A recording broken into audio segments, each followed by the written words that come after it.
Hello guys, welcome to the channel. Today I'm sharing the review of the book The Leader Who Had No Title, a modern fable on real success in a business and in life. We all need to lead where we are planted and shine where we now find ourselves. According to Robin Sharma, everyone can be leader. Too many people go to work with the mindset that to be leader, they need to work their way to the company ladder, get the title or position they seek, and then they can be leaders. This is a wrong approach according to the Sharma. I must begin with a little confession. Up until getting my hands on this book, I haven't been so much a follower of Robin Sharma's philosophy on a personal leadership and personal development. Not that I didn't want to. I guess he has been one of those incredible authors I'm yet to be really get into. But of course, I have had dozens of his videos and listened to him speak on various flora. I'm definitely going all the way, title after title, beginning with the monk who sold his Ferrari.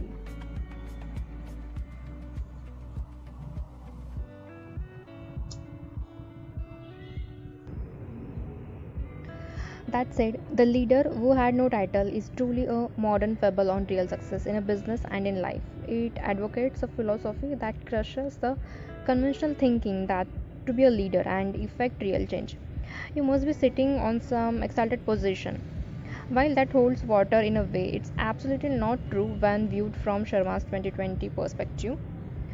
In a story like narrative, Robin Sharma introduces us to what he calls the LWT philosophy, and I must say, it took a heck of patience to get to the meaning of the acronym. Well, if you stick this with this video long enough, you too find out. The book has 8 chapters, and if you go 25 pages per day, you are sure to finish in 1 week. The system worked best for me because each chapter has an average of 25 pages. A seamless reading technique I talked about in my book How to Develop a Consistent Reading Habit. The first 3 chapters chronicle the life of war veteran Blake Davis, who lost his parents pretty early and now lives in New York. A hurt on 2 legs. Blake is a guy who had loved to meet, except that he's carried a lot of baggage from the past. Hurt from the loss of his both parents in a one day. Post traumatic stress disorder from the Iraq War and love relationship mired in chaos. Returning from the war, Blake finds himself lonely and scared, unable to thrive in a society built predominantly for civilians. Although he managed to land a job at a bookstore in Soho, Black was always on a probation. His performance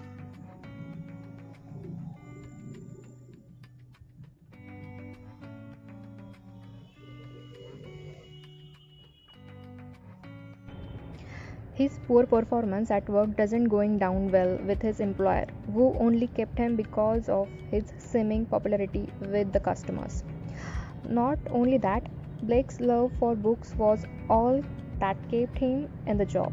I couldn't stop grinding at his admits, so much coming from a war weight. Blake's sad life changes after he receives on August visitor that Monday morning, Tommy Flynn. Tommy is a guy I had loved to meet. Oh goodness, I wish some characters were real people.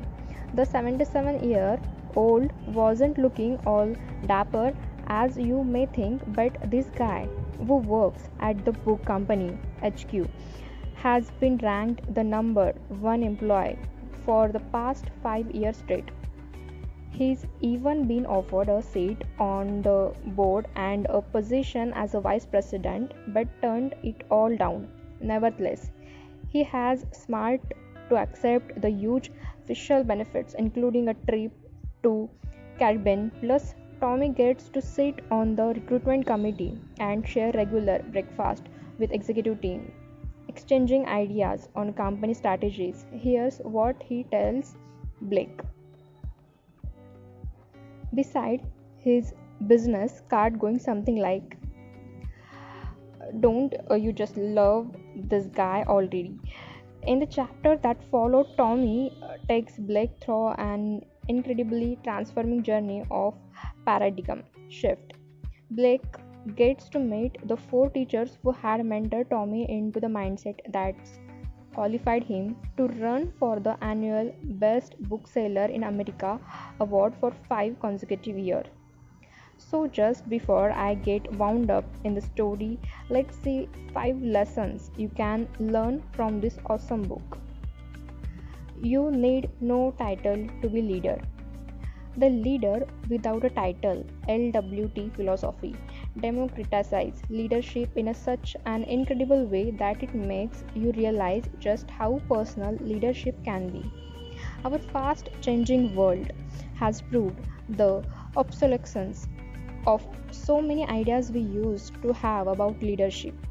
One of those is you cannot lead except you have some potential authority, while positions confer authority for definite responsibilities. It's not all there is to leadership. The idea of moral authority shows us a possibility of influencing people for a good, not only with our positions or titles, but by we have become. People may obey you for the position you can occupy, but they will only follow you for a kind of person you are and for the quality of life you lead. It's all about self leadership, an intentional commitment to daily innovation, to be better than you were yesterday, to invest the required time, effort, and patience in a gaining mastery, to develop authenticity, guts to do all you do within the ethical boundaries of your practice. In a simple term, it's all about image. Second is turbulent times build great leaders.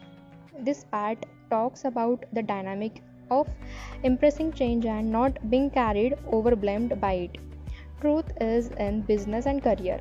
There are real seasons called turbulent times. This is no metaphor. Disruption will come, new policy that renders the existing business model absolute, a new reassignment, or changes that quickly shifts your career life out of balance.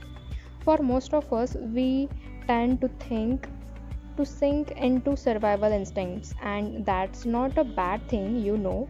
We may be a most sophisticated creatures alive, but as a social scientist asserts, we are still animals at the core. The best approach to change isn't to lean it. It may counterintuitive, but it's the surest way to thrive, because the fears you do not face today will be your limits tomorrow. The companies that made it out of the storm in 2008 weren't necessarily the big titans. They were those who rode through the storm, allowing the currents to carry them like it will do a gliding eagle.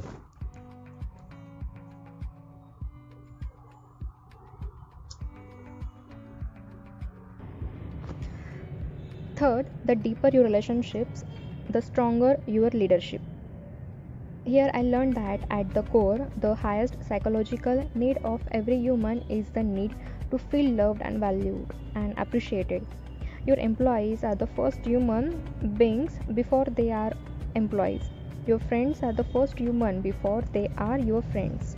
Everyone you will ever meet, regardless of their position or a title, is someone's son's daughter, father, or mother, and more you value people and help them reach their potential, the more you build your profile as a leader worth following. Not so you can bask in the adulation of others, but so that you are more positioned to influence people for good. And of course, money follows contribution. As you help people see and realize the value in themselves, they reward you with the trust, loyalty, and money too. Before someone lends you a hand, you must first touch their heart. It begins with helpfulness, being understanding, mingling with the right people, add some fun and amusement to your relationships. and nurture them intentionally. In the end, it's all about being human. Fourth is that to be a great leader, first become a great person. Your ability to successfully lead others has so much to do with how well you lead yourself. To do that, you must devote yourself to becoming incredibly strong on the inside. You must develop the self awareness to arrive at a deep relationship with your dormant potential.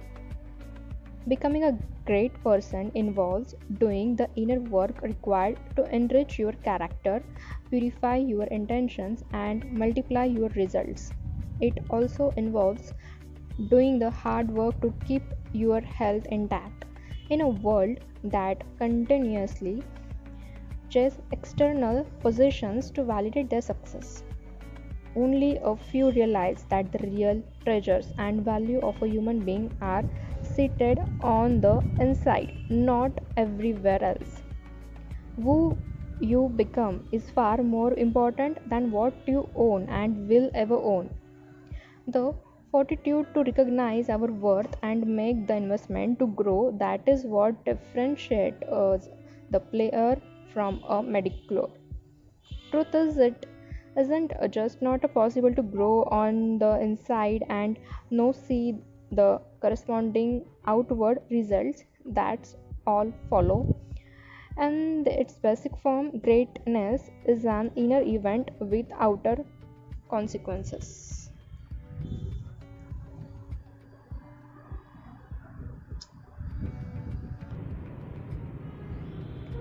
It entails seeing clearly that first health is a wealth and inspiration matters. It involves not neglecting your family and elevating your lifestyle shine. The seven fundamentals of a personal leadership. Finally, Robin Sharma shares the seven fundamentals of a personal leadership.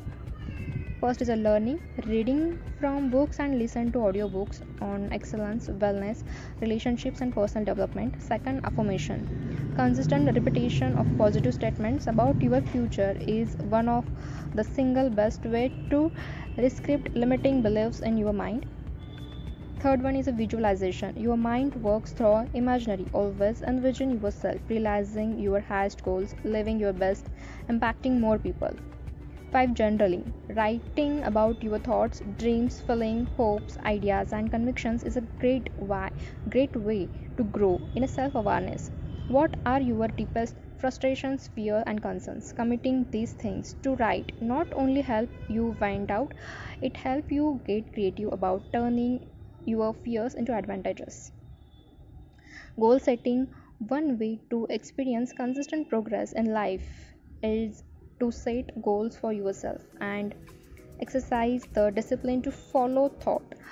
Goals give you focus and give you energies, a direction to flow in. They are your north star. Then things go rough and awry, and when achieved, they offer you sense of progress. Exercise. Doing something physical every day not only keeps you a bit bodily, but it also boosts your brain performance and fuel you with fresh energy and helps you manage stress. Nutrition. You are what you eat. Never forget. Your intake will ultimately tell your performance. A modulated eating habit is a key to high performance. This is it. If you are a to decide, the leader who had no title is a must read for your this year.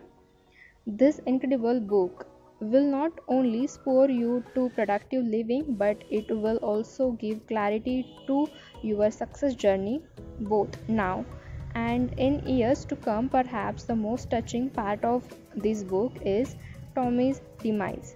Although Sharma kept popping up this sign here and there, I kept hoping it never happens. Nevertheless, at ripe old age of 77, Tommy seemed to be lived his best.